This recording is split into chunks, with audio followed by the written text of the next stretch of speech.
Salut à tous, c'est BizBiz. Alors aujourd'hui l'épisode 877 du Zap Image. Donc avant de commencer l'épisode du jour, pour ceux qui reprennent aujourd'hui, car je sais qu'il y en a beaucoup qui sont à l'école, qui suivent mes vidéos, donc bonne rentrée à tous. Donc n'oubliez pas que l'école les gars c'est très important bien sûr pour la suite de votre vie. Donc pour continuer avec la rentrée, il y a des footballeurs aussi qui reprennent, hein. Donc Eduardo Camavinga 16 ans effectue sa rentrée scolaire en terminale ES aujourd'hui. Donc n'oubliez pas qu'il y a quelques jours, hein, il avait survolé le match contre le Paris Saint-Germain et aujourd'hui reprise des cours, hein, pour lui, même si bien évidemment il sera certainement footballeur professionnel, il faut quand même qu'il fasse ses études. Donc les gars, bonne rentrée à tous. Ensuite on continue comme tous les lundis par les résultats du week-end en Ligue 1. Donc regardez, hein, tous les matchs, hein, donc on va pas tous en parler, on va parler des grosses équipes. Donc le PSG, on a déjà parlé samedi, sont imposés 2-0 du côté de Metz. Hier Marseille s'est imposé 1-0 du côté de l'AS Saint-Etienne, on en reparlera juste après. Et pour finir avec la Ligue 1, un petit coup d'œil au classement après cette quatrième journée. Donc on peut voir qu'il y a 4 équipes en tête, le PSG, Rennes, Nice et Angers, voilà, avec 9 points. Donc on peut voir que le PSG retrouve à sa première position. Donc certainement il va encore faire, on peut dire, candidat seul pour cette Ligue 1. On peut voir que Lyon est classé 5e et Marseille avec leurs 2 victoires, hein, remonte à la 8e place. Ensuite on revient sur l'Olympique de Marseille. Regardez la une journal, l'équipe aujourd'hui c'est marqué Super Dario. Donc Dario Benedetto qui a été l'unique buteur de la rencontre hier, mais grâce à son but, Marseille a pris les 3 points. Donc il a été décisif une fois de plus, qu'il a déjà été décisif mercredi contre l'équipe de Nice. Et pour finir avec l'OM, donc suite à sa victoire contre l'AS Saint-Etienne, l'Olympique de Marseille devient le premier club à atteindre le total de 1100 victoires en Ligue 1. Donc voilà, c'est l'équipe qui a remporté le plus de victoires dans le championnat de France, déjà 1100 victoires en Ligue 1 pour l'équipe de l'OM. Ensuite on quitte la Ligue 1, on va aller en Première Ligue, on va commencer avec l'énorme choc qui avait lieu ce week-end, c'était Arsenal contre l'équipe de Tottenham. Et score final 2 partout, pourtant l'équipe de Tottenham menait quand même 2-0 dans la rencontre. Et comme d'habitude, côté Gunner, c'est toujours les mêmes qui marquent, hein. Alexandre Lacazette et Aubameyang ont permis à Arsenal d'accrocher, on peut dire, le point du match nul. Donc pas de vainqueur dans ce match rythmé et très agréable à suivre. Donc c'était le derby du nord de Londres. Et pour finir sur cette rencontre, on peut voir que Hotstar, chaîne indienne diffusant la Première Ligue, a annoncé le match Arsenal-Tottenham. Donc ils ont mis l'équipe qui a presque gagné l'Europa League contre celle qui a presque gagné la Ligue des Champions. C'est vrai que Arsenal-Tottenham, c'est les deux équipes qui ont perdu la saison dernière en finale de Coupe d'Europe. Ensuite, on continue avec les autres résultats en Première Ligue. On va parler de Manchester United, l'équipe que j'apprécie le plus. Et comme d'habitude, ils ont déçu United. Pourtant, ils menaient 1-0 dans le match. Ils n'ont pas réussi à tenir ce score. Et on peut voir que Southampton a égalisé. Donc ça avance pas aussi côté Manchester United. C'est compliqué ces derniers matchs. Ensuite, on continue avec une autre grosse équipe anglaise. Elle aussi qui a du mal. C'est l'équipe de Chelsea qui joue contre le promu Sheffield. Et ils menaient quand même 2-0 à domicile, l'équipe de Chelsea. Après, ils sont complètement effondrés, voilà, parce que l'équipe de Sheffield est revenue au score de partout. Donc aussi, hein, l'équipe de Chelsea, ça avance pas du tout. N'oubliez pas qu'ils n'ont pas pu recruter pendant ce mercato. Pendant le prochain mercato aussi, ils ne pourront pas recruter le mercato hivernal. Donc voilà, Chelsea, il faut absolument des renforts, parce que là, avec l'effectif qu'ils ont, ils n'arrivent pas à gagner, on peut dire, des matchs. Et on va juste parler de l'attaquant Abraham, 21 ans, inscrit 4 buts sur ses 2 derniers matchs de Première Ligue. Donc 2 ce week-end, 2 le week-end dernier. Heureusement que la jeunesse de Chelsea est en forme. Ensuite, on va parler de l'actuel leader du championnat anglais. Donc c'est l'équipe de Liverpool qui se déplaçait du côté de Burnley. Donc victoire tranquille, hein, de Liverpool. Ils sont largement supérieurs à quasiment toutes les autres équipes, hein, en Angleterre. Donc on peut voir que Sadio Mané et Firmino ont inscrit chacun un but et aussi un but contre son camp d'un joueur de Burnley. Donc 4e victoire en autant de matchs pour Liverpool. Donc 12 points pris sur 12 possibles. Donc parfait début de saison pour les Reds. On continue avec eux. Donc Liverpool est sur une série de 13 victoires de suite en championnat. C'est leur plus grande série d'invincibilité dans l'élite. Donc jamais ils avaient fait une série comme ça, Liverpool. Donc déjà 4 cette saison. Et la saison dernière aussi, il y a eu beaucoup de victoires. Donc ça fait 13 d'affilée quand même pour l'équipe de Liverpool. Ensuite, on va parler de Roberto Firmino. Buteur, hein, ce week-end est devenu aujourd'hui le premier joueur brésilien de l'histoire à marquer 50 buts en Première Ligue. Donc pour moi, lui, c'est vraiment un joueur sous-coté. Le dernier coup, je vous avais dit que pour moi, c'était l'un des meilleurs numéro 9, hein, de la planète. On a plein qui m'avaient dit, ouais, tu dis n'importe quoi. Les gars, c'est vrai qu'on n'en parle pas beaucoup, hein, de Firmino. On parle plus de Mané ou de Salah. Et voilà, il est vraiment très bon. Et pour moi, il est vraiment sous-coté, l'attaquant brésilien. Et pour finir avec cette rencontre, un Burnley-Liverpool, donc on peut voir une photo de Sadio Mané. Donc ça fait tellement bizarre de voir cet homme en colère. Donc Sadio Mané en fait a pété un câble dans le match. Pourquoi? Parce que scène incroyable pendant Burnley-Liverpool, alors qu'il venait d'être remplacé par club, Sadio Mané a pété un câble sur le banc car Mohamed Salah venait d'oublier de lui faire la passe sur une action alors qu'il était tout seul devant le but. On peut comprendre Mané quand on voit l'action. Donc regardez, hein, cette photo, on voit voilà, Mohamed Salah. Il a tiré et bien sûr il n'a pas marqué. Il y avait déjà 3-0, hein, pour l'équipe de Liverpool. Et on peut voir Mané en bas de l'image tout seul. Il aurait certainement marqué le but. Et Mohamed Salah a joué perso. C'est pour ça que Mané s'en est pris à Salah. Les deux, voilà, il y a un petit peu c'est en colère, on peut dire les deux. Donc il a pété un câble sur l'Égyptien. Et pour finir avec les grosses équipes anglaises, on va terminer avec la dernière. Donc Manchester City qui joue contre Brighton. Donc victoire tranquille hein, de City 4-0. On peut voir que Kun Agüero, une fois de plus, a été buteur. Il a même marqué un doublé.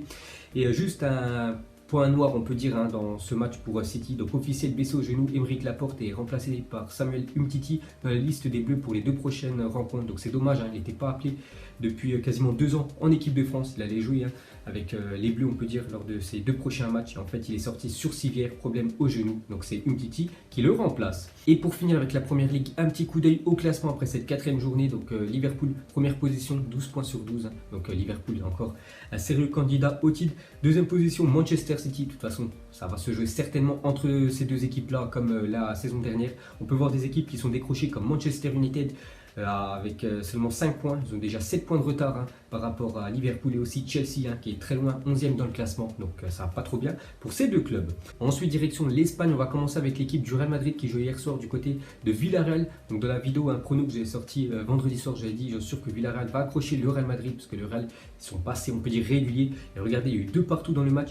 Et heureusement que Gareth Bale était en forme hein, parce que c'est lui qui a inscrit un doublé. N'oubliez pas que Zinedine Zidane voulait lâcher l'attaquant gallois cet été. Il a failli quitter l'équipe du Real pour aller en Chine. Heureusement qu'il est resté du côté du Real Madrid parce qu'il est décisif, il est même indispensable. Actuellement, Gareth Bale, en fin de match, il a pris un carton rouge.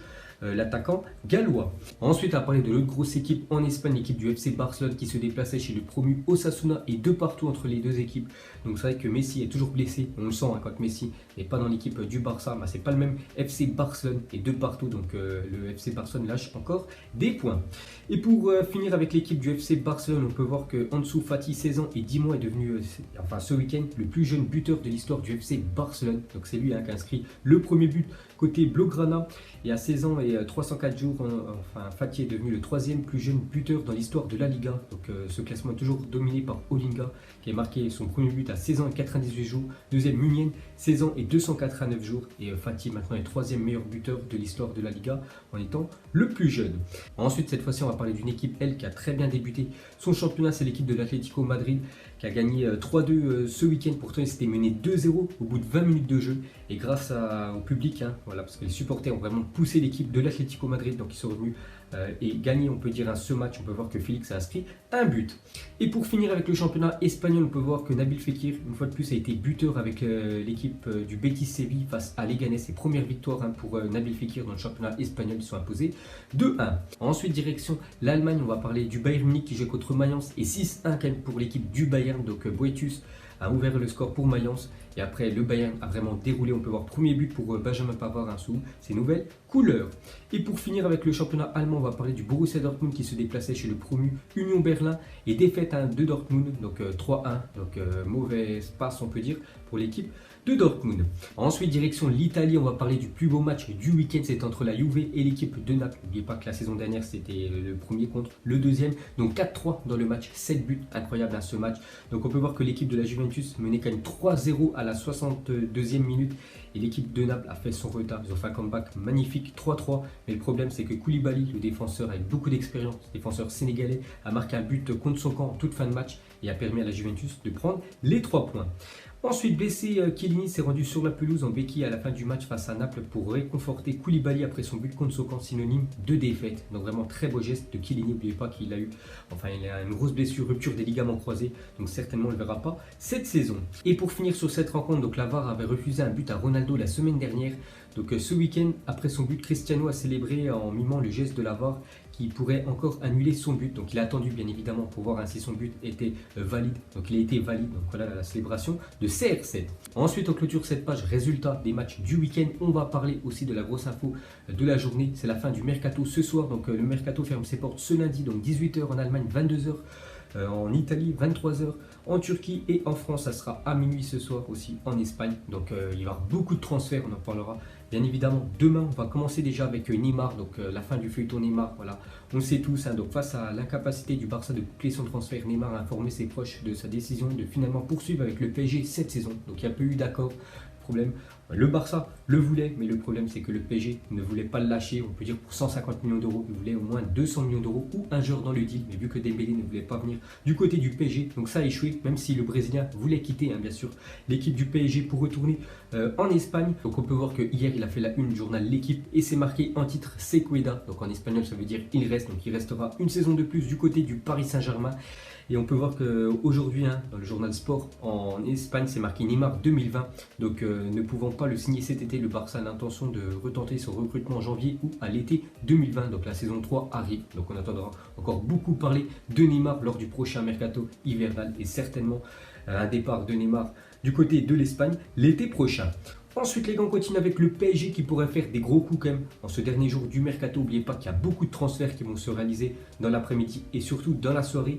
Donc on peut voir que Icardi s'est ouvert à l'hypothèse d'un prêt au PSG. Les négociations se poursuivent toute la nuit avec optimisme. Les parties se rencontreront ce lundi. Donc l'Argentin devrait néanmoins prolonger avec l'Inter afin de pouvoir s'envoler pour Paris. Donc il pourrait arriver du côté du PSG en prêt Icardi parce que normalement il devrait quitter l'Inter.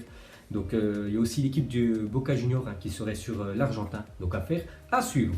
Ensuite, on continue avec le Paris Saint-Germain à démarrer les discussions avec la Juventus pour tenter de signer Mattia De Sciglio. Donc je crois que lui c'est un latéral de l'équipe de la Juventus. Donc lui aussi pourrait arriver du côté du PSG dans la journée.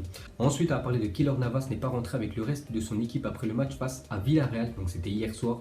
Donc direction Paris pour la signature de son contrat. Donc lui ça doit être officiel dans la journée. Donc Navas va être un nouveau joueur du PSG. Ensuite, on va parler de Radamel Falcao qui quitte Monaco et qui s'engage avec l'équipe du Galatasaray. Donc on peut le voir dans l'avion direction la Turquie hier pour Falcao, donc qui portera le numéro 9 et il signera un contrat de 3 ans avec l'équipe turque.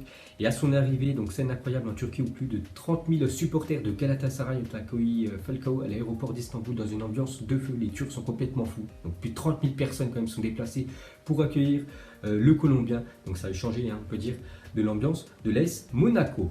Et pour finir ce zappimage, donc le premier nom qui te vient à l'esprit en voyant ce maillot, je me souviens, c'est le maillot de l'équipe de France lors de la Coupe du Monde 2006. Donc moi, dès que je l'ai vu, j'ai pensé à Franck Ribéry en 2006, en plus qui avait fait une très belle Coupe du Monde. Donc vous mettrez vous avez pensé à qui en commentaire. Donc voilà les gars, la fin de zappimage 877. Donc si ça vous a plu, un petit like et je vous ferai l'épisode 878 demain. Donc moi je vous laisse et je vous dis à la prochaine. Comme d'habitude, ciao à tous.